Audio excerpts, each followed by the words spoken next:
Existe uma promessa da parte de Deus de habitar literalmente entre o seu povo. Eu acho que a primeira coisa que a gente precisa compreender, e talvez isso seja uma das coisas menos compreendidas sobre Apocalipse, é que o intuito do livro de Apocalipse não é falar sobre os eventos do fim. Ter Deus dentro de nós hoje, ter o Espírito dentro de nós hoje, é equivalente ao que era para os discípulos andar com Jesus naquela época.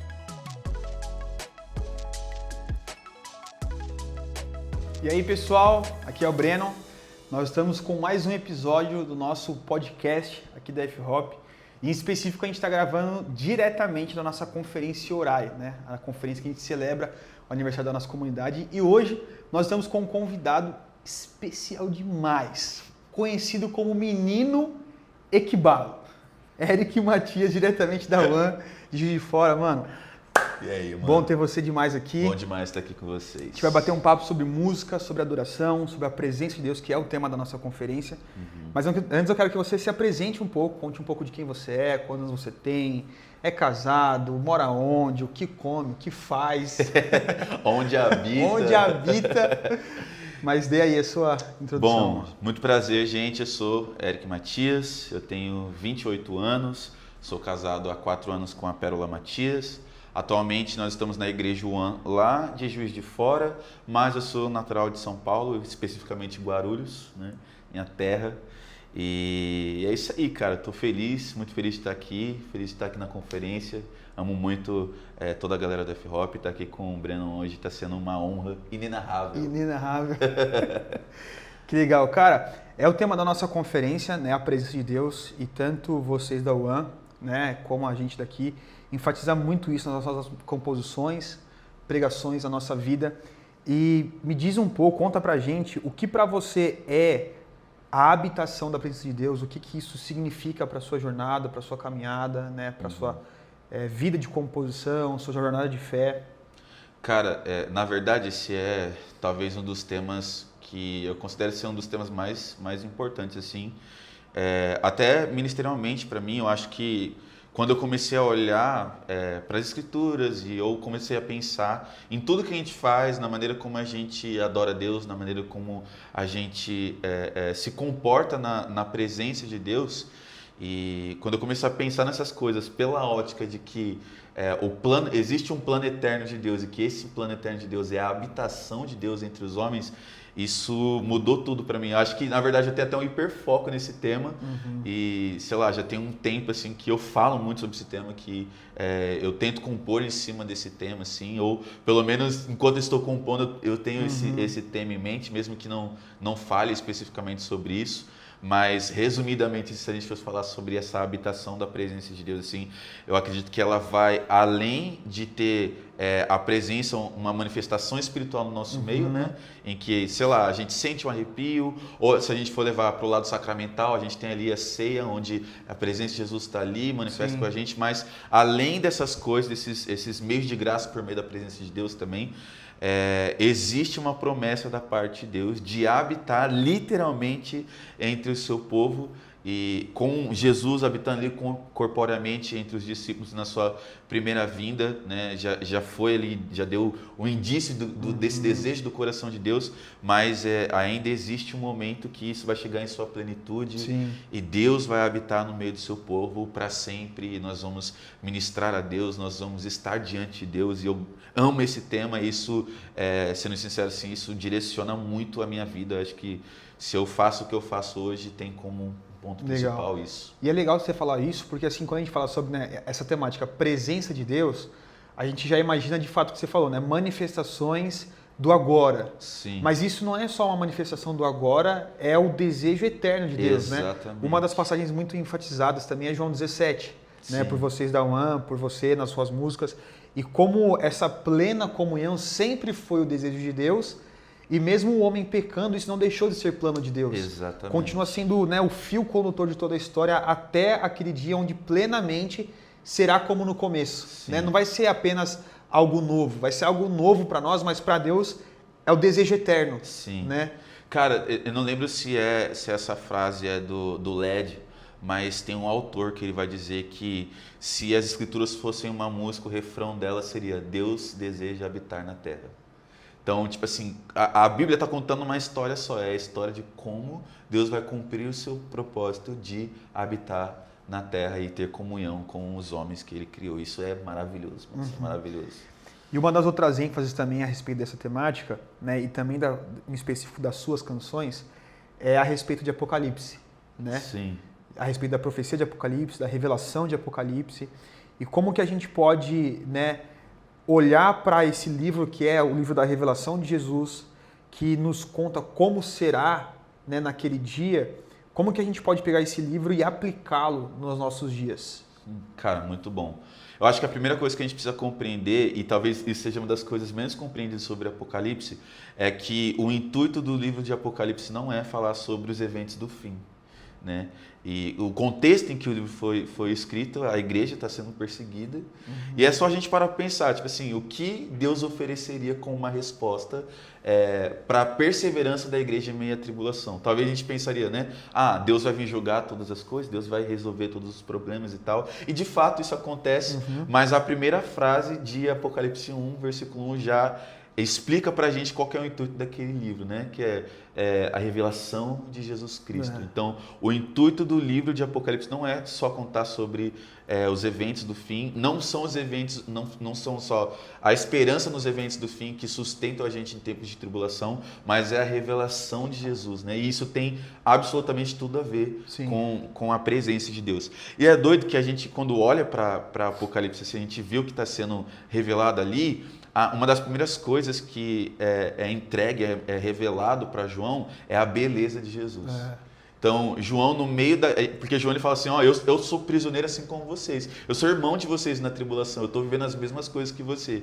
E aí ele fala assim, João, fui arrebatado em espírito, e aí foi levado até o dia do Senhor, e eu vi uma voz como de trombeta e tudo mais.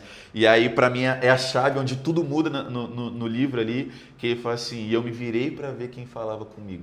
Cara, isso...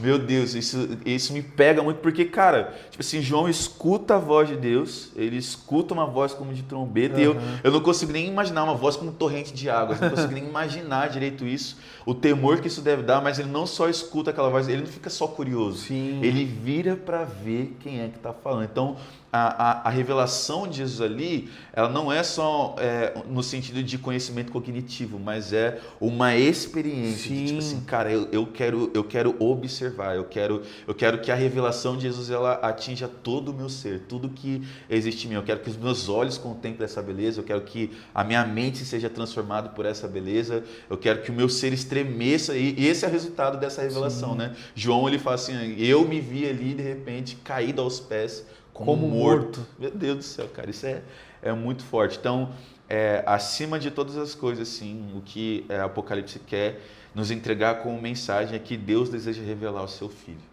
Isso é muito importante. Cara, é maluco isso, porque é o tema central para as nossas vidas, né? A fé cristã, ela se baseia numa esperança futura que se aplica no agora sobre a presença relacional de Deus. Sim. E a gente fala bastante, né?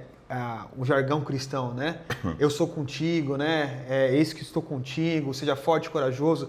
E toda vez que a gente vê isso aparecer nas Escrituras, não é só tipo um tapinha nas costas de Deus e falar assim, tô com você aí, viu, meu camarada? Sim. Não, é a presença de Deus se manifestando e reafirmando a aliança que ele tem com o seu povo, as promessas, né, futuras que ele tem para realizar, e como isso traz para todos, né, os personagens bíblicos, né, aquele vigor, aquele fôlego a mais para continuar respirando. E essa revelação de Apocalipse para nós, essa beleza de Cristo Jesus, de fato é o que nos sustenta, né, cara? Sim. E é muito interessante, Breno, que, tipo assim, quando a gente para pensar na presença de Deus, assim, a gente não para tentar descobrir ou entender tipo assim, o mínimo que for sobre... Porque quando Jesus ele fala, eu estarei com vocês, e tem um público que está ouvindo aquilo ali. Quem é esse público? São os judeus do primeiro século. Qual é o contexto dos judeus do primeiro século? O que eles pensavam sobre a presença de Deus? Aí a gente precisa olhar para o Antigo Testamento. Então, quando a gente olha para o Antigo Testamento ali, os escritos dos profetas e tudo mais, ou a maneira como a presença de Deus se manifestava, é isso que eles têm em mente, né? Tipo assim, cara, é aquela presença lá que encheu o tabernáculo tabernáculo em Êxodo 40, por exemplo. Então, quando se fala da presença de Deus, quando se fala de Deus estar entre os homens, Jesus falando sobre coisa isso. estrondosa, né? Exatamente. Não é aquele negócio do arrepio como a gente sente. Então, era o cair como morto. Exatamente, exatamente. Então, é até interessante que eu amo o livro, né, A Presença Relacional de Deus, do Scott Duval, ele fala muito sobre isso. E eu acho que esse livro foi uma das coisas que mais me ajudou assim, a enxergar a presença de Deus não só como aquele negócio imaterial que a gente pensa, é bonitinho, arrepia a gente, faz a gente chorar e tudo mais. O que também é verdadeiro, né? A presença de Deus causa isso em nós, mas a presença de Deus não é só isso, né? E se a gente olha para a presença de Deus e espera só isso da presença de Deus, a gente limita quem Deus é, a gente limita não só quem Deus é, mas a maneira como Deus se relaciona com o seu povo. Exato. Porque eu acho que se a gente for parar para pensar, a presença de Deus é a maneira relacional de Deus com o seu povo, é como Deus lida com o povo dele, né? Isso e a perspectiva que a gente fala bastante do pós-reforma, né? Da expressão corandel, né? Sim. Diante da face de Deus. Recentemente a gente tem enfatizado bastante alguns ensinos aqui na igreja congeracionais, falando sobre o Espírito Santo. E a gente trata, né, essa presença de Deus, que é o próprio Deus, que habita em nós, como se fosse inferior. Uhum. E a gente não tem a consciência do escândalo, né? Você falou assim do judeu do primeiro século, do escândalo que isso é. Porque quando os hebreus eles associavam a presença de Deus, era esse estrondo, essa glória, essa majestade, esse poder. É a parada lá do Monte Sinai. Tipo assim, um monte tremendo. Cara, não vou subir aí não, que tipo, o monte tá fumegando. E aí quando a gente olha, né, para um hebreu compreender que esse Deus, lá do Sinai, agora faz habitação naqueles que possuem a fé em Cristo Jesus, é um grande escândalo. E para nós que temos uma mente mais ocidental, nós não temos talvez tanto impacto quanto talvez uma mente oriental, quanto uma mente hebraica, né? E para nós crescer na consciência de que nós estamos diante da face de Deus, o Senhor está com os seus olhos sobre nós, não apenas isso, né, olhando dos céus, mas Ele fez com que o seu próprio Espírito, que é Deus, habitasse em nós. Se não fosse o sangue de Cristo por nós... Cara, eu amo que Jesus, ele fala, ele enfatiza, na verdade, se não me engano é em João 16, né, quando ele promete o Espírito ali, que ele fala assim, eu enviarei outro Consolador, né? Isso é muito forte porque essa palavra outro ali, ela dá a entender que tipo assim, é uma outra pessoa da mesma essência. Exato. Então, se a gente para pensar, quantos de nós a gente não queria, tipo assim, voltar no tempo e andar com Jesus na época de Jesus? Por quê? Não. Pô, queria andar com Deus e tudo mais. Só que Jesus, quando ele fala sobre o envio do Espírito, não está falando assim, eu tô indo embora, eu sou importante, mas eu tô indo embora, mas eu vou deixar outra pessoa aí com vocês. Não, ele fala assim, eu vou deixar outro da mesma essência que eu. Ele é tão Deus quanto eu. Então, tipo assim, eu não vou deixar vocês sozinhos, eu não tô indo, vocês vão ficar aí abandonados. Eu vou deixar outro da mesma essência. Então, ter Deus dentro de nós hoje, ter o Espírito dentro de nós hoje, é equivalente ao que era para os discípulos andar com Jesus naquela época. E as experiências do Sinai. As experiências Quando eu li essa passagem de João 16, e aí, né, estudando aí, eu cheguei, né, nesse entendimento, assim, ó, eu amo futebol. Né? A minha analogia, ela sempre vai ser ligada a esporte. E aí eu falei assim, cara, o que Jesus está falando aqui, né? Bíblia parafraseada. Por Breno, meu Deus do céu. É assim, ó, o camisa 10 está saindo, mas não vai entrar um 19, um 27, sei lá, um que é inferior. Vai entrar um 10 igualmente o que está saindo de campo, né? Exatamente. E assim, a gente sabe que no futebol isso não existe, entrar dois camisas 10. Não tem a possibilidade. Mas o que Jesus está falando é isso, ó, eu tô indo, mas vai entrar um que... é igual, é tão poderoso, é tão magnífico, tem tanta autoridade como eu. Sim. E aí eu falei assim, cara, verdade. E é doido que, tipo assim, o que Jesus começa a desenvolver ali é como se ele estivesse tocando a bola pro Espírito Santo. É que ele fala assim, ó, o que ele tem para fazer em vocês, eu não posso fazer. Então, tipo assim, ele precisa vir. Vocês não estão entendendo, eu preciso vir porque se eu não for, ele não vem. Exato. E ele precisa, ele tem uma obra para fazer dentro de vocês que não é uma responsabilidade minha, entendeu? Isso, cara, isso é muito forte. E usando o exemplo de futebol agora, vamos falar de música. Vamos falar de música. Nada por nada. Nada a ver. Mas assim, ó, como que tudo isso que a gente tem falado tem impacto diretamente, em específico, nas suas composições? Porque assim, ó, todos nós aqui somos consumidores assíduos dos álbuns, dos EPs, das músicas da UAN. E também ela é igual na sua semelhança da essência da composição, né? Sim. Escatológica, da revelação de Cristo, da presença de Deus. E como tudo isso que a gente tem falado impacta diretamente nas suas composições, mano. Cara, a verdade é que eu acho que no momento quando eu comecei a estudar um pouco mais sobre isso, eu sofri meio que uma transição, assim, até liricamente falando, pensando nas letras, assim, porque a minha forma de pensar mudou, entendeu? Então, isso impacta completamente nas minhas letras ou na hora que eu vou compor, porque, tipo assim, eu penso, mano, eu estou diante de Deus, mas existe um momento que, tipo assim, vai ter uma plenitude da presença de Deus. Então, aquilo que eu estou oferecendo como canção para Ele aqui hoje, né, tendo Deus Espírito dentro de mim, eu quero também poder oferecer para Ele no milênio. Eu quero poder também oferecer para Ele pessoalmente. O Matos fala bastante sobre isso. Ele até orou sobre isso naquele EP nos últimos dias, né? Jesus, nós queremos sentir o seu cheiro, nós queremos tocar na sua pele.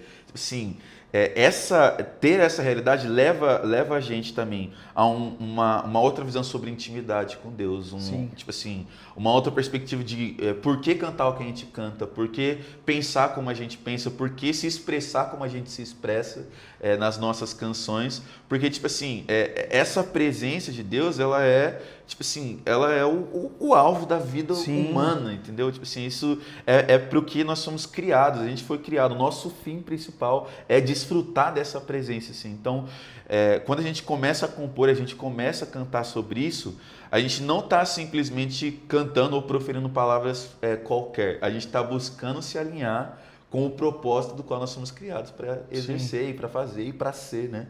Então, pensar assim, né, nesse propósito eterno de Deus, na habitação de Deus, mudou um pouco as minhas letras, mas não só no teor da letra, mas me mudou, entendeu? Mudou a maneira como eu penso, mudou a maneira como eu me sinto, mudou a maneira como eu busco estar na presença de Deus, tipo assim, as minhas convicções, né? E tipo assim, cara, eu não estou sentindo nada, mas eu sei que Deus está aqui. E eu não preciso sentir.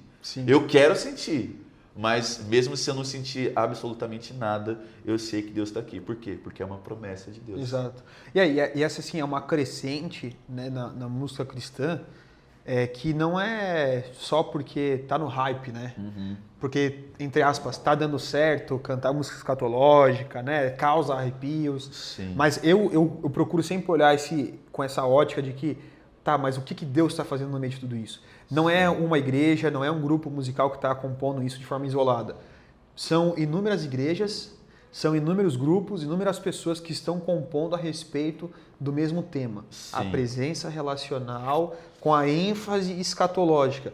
Porque Deus está despertando, né? A gente olha para os dias que a gente tem vivido, a geração que a gente tem vivido, olha para as escrituras, faz a interpretação correta e fala assim, cara, é Deus que está fazendo. Sim. E é engraçado porque a gente olha isso e acha que é só no nosso quadrado, mas isso é muito além.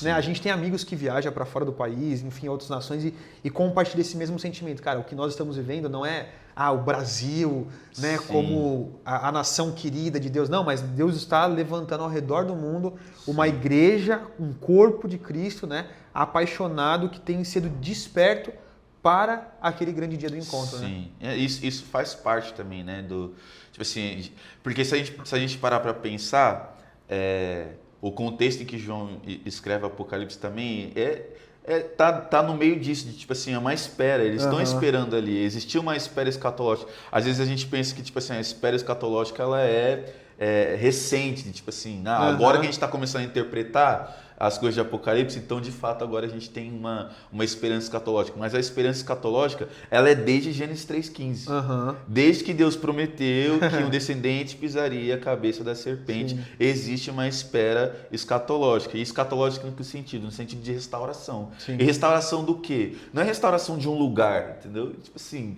não é só a restauração de um Éden, porque tipo assim, o Éden permanece sendo Éden, entendeu? É a restauração de um relacionamento. Sim, entendeu? Da plenitude dessa relação. E aí não é o relacionamento, né? Quando a gente fala relacionamento, a gente assimila só ao homem pecador e Deus santo. Sim. Mas é toda a realidade criada. Tanto que, tipo assim, Romanos 8 fala, né, que a natureza ela tá gemendo, gritando, aguardando esse dia da restauração de todos os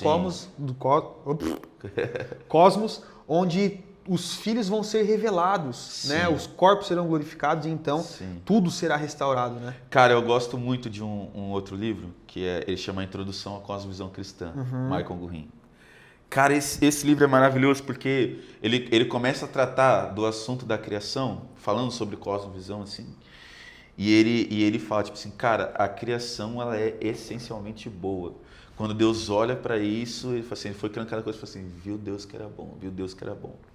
Mas o que deturpa ela, o que tira ela da ordem estabelecida por Deus é o pecado. E desde então, a criação como um todo aguarda esse momento de restauração, aguarda o momento em que a Shalom de Deus vai repousar de novo, desesperadamente. Eu olho para a natureza, né, e eu falo assim, cara, é esse desespero que nós devemos ter. Porque embora a gente saiba, né, que a catástrofe natural, ela é causada pelo descuido do ser humano, que teve a incumbência de guardar e cultivar, e a natureza então está sofrendo, ela geme. Então, né, os desastres naturais, a gente vê que tudo isso é um gemido. Sim. E aí eu já vou até linkar com o próximo ponto para a gente puxar essa conversa e esticar um pouco mais, né, desse gemido, dessa angústia, desse desespero. Como que nós, embora tenhamos esse entendimento da presença relacional como um todo, né, como seres que vivem diante da face de Deus, como em um ambiente litúrgico, né, de culto, nós devemos nos portar. Porque assim, ó, tanto eu acredito quanto vocês, você em específico, acredita que o ambiente de culto, o ambiente litúrgico, ele é totalmente dedicado a Deus. Totalmente. E se esse momento é totalmente dedicado a Deus, como que nós devemos nos envolver? Eu vou citar algumas coisas que envolvem um culto, né, na nossa cultura. Louvor, recepção das pessoas, louvor, momento de oferta, momento de palavra e de oração final. Cara, vamos lá. Em primeiro lugar, tem uma coisa que é meio polêmica, mas eu tenho uma opinião sobre isso. Sempre se tem uma discussão sobre o que é mais importante no meio do culto, né? Não, o mais importante é o momento de adoração, porque o momento de adoração é o momento que a gente se entrega para Deus, não sei o que, tal. Não, o momento mais importante é o momento da palavra, porque a adoração sem entendimento da palavra não serve de nada e a gente não entende o que a gente está fazendo e tudo mais. Mas a verdade é que a coisa mais importante do nosso culto é a presença de Deus. Então, cada uma dessas coisas, cada uma dessas etapas litúrgicas do culto, em primeiro lugar, está narrando uma história, né? Existe uma história sendo contada no culto. E em segundo lugar, todas essas coisas estão nos ensinando sobre como lidar com a presença de Deus. Então, quando a gente recebe as pessoas no culto, por exemplo, isso está nos ensinando de que nós não precisamos habitar na presença de Deus sozinho. Estar na presença de Deus, a presença de Deus é um lugar comunitário, onde a gente acessa com outros irmãos. Ou quando a gente começa a orar no meio do culto, a gente se lembra do livre acesso que a gente tem à presença de Deus. A gente não precisa mais chegar ali com medo, a gente pode chegar com confiança, igual Hebreus 10 vai afirmar pra gente. A gente entra no momento de adoração, a gente entende Deus está pronto, porque isso é uma das coisas que é mais importante a gente entender sobre a adoração. Que a adoração ela não começa em nós. Sim. A adoração ela é uma resposta. Se a adoração é uma resposta, quem causa a adoração no meio do povo é o próprio Deus. Então Deus provoca a adoração no nosso meio. E esse provocar, né, dessa resposta de Deus em nós também revela o anseio de Deus por ter comunhão com o seu povo. E provoca uma resposta não qualquer. Não qualquer, a resposta digna. Qual é a resposta digna? A resposta digna, a resposta certa, né? Deus não quer qualquer resposta, Deus quer a resposta certa. E aí a gente, tipo assim, momento da palavra, onde a gente compartilha, a gente começa a crescer no conhecimento de Deus, naquilo que as Escrituras nos propõem ali na jornada do conhecimento de Deus. E, cara, assim vai seguir um momento de oferta, onde a gente a gente pode entregar para Deus além das nossas canções, Sim. além da nossa atenção. A gente começa a contribuir com tudo que a gente tem, com a nossa Exato. Vida, com as nossas finanças. E o reconhecimento, finanças. Né, de que Ele prove para nós, né? Sim, sim. Obviamente a gente consegue ver literalmente tudo isso acontecendo em Apocalipse 4. Sim. Então João adentrando aquele ambiente que era comunitário, porque quando João chega ali, é como se eles fossem tendo uma visão amplificada, né? começa vendo um homem, depois ele vê um trono, aí depois ele vê em volta do trono, daqui a pouco ele percebe que aquele homem não está sozinho ali, tem mais 24 tronos. Então, tipo assim, João adentra nesse ambiente comunitário onde as pessoas Sim. estão ali respondendo. As pessoas, no caso, os seres espirituais, estão ali respondendo 24 horas por dia, 7 dias por semana. Não, e aí, assim, ó, o mais maluco falando, né? A gente citou um pouco da liturgia e como cada parte do culto tem a sua importância. E aí a gente olha para muitas vezes e assim. Só um ponto. Não se atrase para o culto da sua igreja, meu irmão. Não se atrase para o culto da sua igreja. Pontualidade também é um culto ao Exatamente.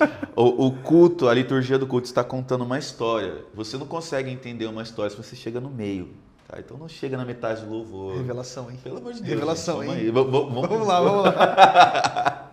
Mas eu ia falar nisso porque agora eu me perdi. Foi mal, mano. TDAH bate aí, e são 2 com TDAH e fica mais difícil. Meu Deus do céu. Se eu não falasse, eu ia esquecer completamente. Não, ótimo. Mas o que eu ia falar, eu acho que está muito linkado a essa resposta devida. Porque assim, ó, se nós entendemos que toda essa liturgia ela tem um propósito, e assim, isso é algo que não é só alguns, todos nós lidamos com isso. Às vezes o desânimo de cultuar a Deus. Uhum. De ir para um culto dominical, um culto na casa, né, uma célula, enfim, o nome que quiser ser dado, uma reunião de oração, muita gente vai com esse peso no coração. Só que quando a gente tem esse entendimento que você trouxe, né, da história sendo contada, da liturgia formando a nossa adoração, nosso coração de adoração Sim. a Deus, eu me recordo do salmista falando, me alegrei quando me disseram, vamos à casa do Senhor. E então essa alegria é o ímpeto, né, interno de falar assim, cara, eu preciso estar com os meus irmãos para juntos celebrarmos o nome de Deus, honrarmos o nome de Deus de maneira devida, né? Sim, cara, isso é muito legal, porque aí a gente já vai pro o autor James Smith, que é o cara que mais fala sobre isso. E ele fala muito sobre hábitos que moldam os amores. Sim. Então, tipo assim, o que é esse desânimo, né? Tipo assim, esse desânimo nada mais é do que um tipo de esfriamento do amor. Exato. E tipo assim, cara, eu não tô sentindo nada, eu vou no culto e não sinto nada, e tipo assim, isso vai me desanimando e tudo mais. Mas na medida em que a gente se torna obediente àquilo que a gente entende, por exemplo, a importância de se cultuar, o que acontece? Os nossos amores começam a ser... Sim, moldados, a gente começa a ser transformados em cima dessas coisas. Até porque, né, tipo assim, isso fica muito claro também nas escrituras, né, até citando ali o Calvino, que ele vai dizer que o nosso coração é uma fábrica de ídolos. Então, o que Deus oferece para nós não é simplesmente, tipo assim, uma transformação de mente, uma renovação de mente, mas é um novo coração. É um coração transformado, um coração que desentroniza os amores rivais do nosso coração através da liturgia. Exato. E aí, como que nós podemos falar e entender um pouco mais e até, enfim, esticar aqui um chiclete a respeito da manifestação no culto, né? A manifestação da presença de Deus no culto. Sim. Como isso se dá? É uma resposta de Deus diante da nossa resposta. É o desejo de Deus de alimentar um povo faminto. Como que se dá, o que seria e como viveria uma constância nessa manifestação durante o culto? Cara, eu penso que, em primeiro lugar, essa questão da presença de Deus no culto é uma questão comunitária. Então ela é coletiva, né? Então, tipo assim... É claro que, tipo assim, você pode experimentar coisas sobrenaturais no culto ali, você sozinho, né, pessoalmente e tudo mais, mas a gente precisa entender que existe uma expectativa no coração de Deus em lidar com a igreja, com o seu povo. Então é uma expectativa comunitária. E eu penso, mano, que a parada da presença de Deus não é sobre... um nível diferente de derramar só, mas é um nível diferente de percepção. Então eu sempre gosto muito de, tipo assim, de orar sobre isso. Senhor, amplia nesse lugar a revelação da sua presença. Sim. Senhor, nós queremos perceber a sua presença de tal maneira que quando a gente se der conta, nós estamos submersos na realidade da sua glória. Sim. Então, tipo assim, claro que existe um romper, algo, um favor de Deus, aquilo que Pedro vai explicar em Atos 3, né, sobre tempo de refrigério pela presença de Deus, que é um derramar específico da presença de Deus, também tem a ver com avivamento e tudo mais. A gente crê nisso, a gente ama isso, mas eu creio que o ambiente da presença também, no culto, ele é cultivado. Sim. E esse cultivo, ele é através da percepção. Então, tipo assim, cara, olha só, a gente tá aqui, sei lá, parece que não tem nada acontecendo. E de repente a gente começa a se concentrar e aí a gente abre os nossos olhos, a gente olha pro irmão e o irmão tem um irmão que tá ali já na glória. Já foi Aí com a gente, Deus. assim, uau!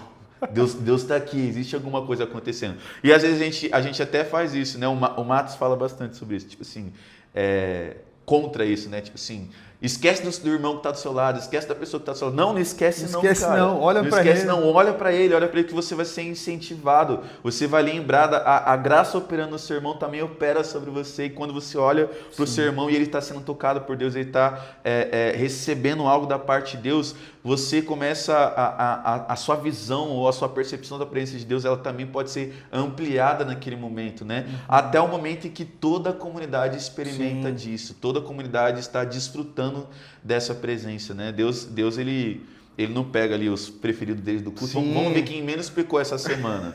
Quem menos pecou essa semana vão ser as pessoas que vão perceber a presença de Deus ali e vão receber. Não, isso não é bíblico. Cara, e já conduzindo já um pouco mais para o final, se você pudesse deixar talvez um conselho para tanto músicos, cantores, líderes de adoração, porque assim, ó, eu sou uma pessoa que eu não sou músico e nem cantor, e graças a Deus por isso. Porque se fosse, eu, assim, zero dom e talento, habilidade, nada. Mas eu tenho o ouvido muito inclinado para a música e né, um sentimento muito aguçado para esse lugar. Então, assim, embora eu não seja um músico, eu amo música e eu sei quando tem aquele que tem um molho, né? A unção, tem o praia. O catapit Ford. Exato. E como que para nós, seja músico, líder, cantor, pregador, a irmã da oração, um conselho para nós como igreja cristã, a partir de um coração que é musical, que é profético, que é estudioso das escrituras? Cara, a gente precisa valorizar música. Música no contexto da nossa religião, da religião cristã, música no contexto de culto cristão, não é uma coisa opcional, né? A gente vê, por exemplo, Salmos 96, cantem um cântico novo. A gente vê em vários momentos ali isso sendo falado de maneira implícita, né? Não é opcional. É tipo assim, vocês precisam cantar um cântico novo. Cantem um cântico novo. A gente vê Paulo também ensinando ali em Colossenses 3, acho que é Efésios 5, 6, que ele vai falar sobre como ser cheio do Espírito. Ele fala assim, ó, falando entre vocês com salmos, hinos e cânticos espirituais. Então a dinâmica do cântico, do cantar, não é só para o músico, não é só para o cara que é afinado, não é só para o cara que tipo assim, não, eu gosto muito de música e eu vou cantar, ou até aquele cara que tipo assim, não canta, não é muito afinado, mas é o cara que gosta de música e é o cantor de chuveiro, o famoso cantor de chuveiro. Assim, sou eu. Não é só para esse cara, mas é para a comunidade como um todo. Então, faz parte de ser cheio do Espírito, de uma comunidade cheia do Espírito, cantar. E a gente precisa se envolver com isso, como um todo, assim, não só não segregar, tipo assim, não, a música é coisa dos músicos, cantar é coisa dos músicos, não, cantar é coisa de crente. Por quê? Porque Deus ama isso, Deus ama música. Eu sempre me lembro de Jó, acho que Jó 38, que vai falar que no dia da criação as estrelas da alva cantavam para Deus. Cara, tipo assim, Deus recebe canções desde o dia da criação. Sim. Então, tipo assim, a música não começou Deus não começou a receber música depois que Davi começou a tocar harpa, né? Música já acontecia lá desde o dia da criação. E não só isso, a base do trono de Deus, o lugar onde Deus se assenta, saem vozes, relâmpagos. Então, existe um som, o lugar da habitação de Deus existe um som, existe alguma coisa ali que está ecoando, um som. Qual é o som? Qual é o som? Fica aí a questão, mas eu acho que, em primeiro lugar, né, nesse conselho nós entendermos que a música, o cântico, não é uma coisa só para o grupo responsável pela música dentro da igreja, mas é para todos. E Deus deseja ouvir as nossas canções, Deus deseja ouvir a sua canção. Ah, mas eu não canto bem. Escreva, cante, vai cantar também. A gente fica zoando, né, que a adoração sobe para Deus em incenso para ele não se preocupar com o áudio, né? Brincadeira. Essa é boa. É brincadeira. Mas cante, cara, cante, não tenha medo de cantar, não tenha medo de escrever. Às vezes, tipo assim, a sua igreja nunca vai cantar uma canção, mas escreva para Deus, escreva canções para Deus. Deus ama isso e isso também faz parte da manutenção da nossa relação de comunhão com Deus. Sim. Assim, o próprio autor, né, salmista, ele fala assim, que a minha seja como uma pena na mão de um hábil escritor, né? Nós somos esse instrumento de Deus que vai ser composto por meio de poesias, canções, poemas, músicas, enfim, né? Entre outras coisas que a gente pode observar. Cara, se você pudesse deixar um conselho para quem está te ouvindo. Cara, ame a Deus acima de todas as coisas. Estude a sua Bíblia, leia a sua Bíblia todos os dias, o máximo que você puder. Não tenha medo de teologia. A teologia, ela é o nosso ponto inicial ali para a gente adorar a Deus da maneira devida. Mas teologia não esfria o crente? Jamais. Crente que esfria com teologia não era crente. Já estava frio. Já estava frio, já estava frio. Que isso, cara. Não, mas estude a sua Bíblia, leia a sua Bíblia todos os dias ali. E, cara, gaste tempo, gastar não, né? Invista tempo na presença de Deus, não tenha pressa na presença de Deus, não performe, você não precisa entregar ou provar nada para ninguém, apenas permaneça na presença de Deus e você vai aprender a ser satisfeito nesse lugar de deleito na presença de Deus, de honra na presença de Deus, e acho que é isso. Que legal, mano. Obrigado pelo tempo, pela conversa, junto, por esses dias. E você que está nos acompanhando, compartilha com o máximo de pessoas que você puder esse podcast, algo tocou no seu coração, vê alguém na sua mente, compartilha, curta, se inscreva no nosso canal. Lembra que a gente vai começar, né, a soltar mais episódios de podcast, estamos voltando e voltando com tudo. Então não perca por nada, ativa o sininho, se inscreve no canal, dá o like aí e a gente se vê numa próxima.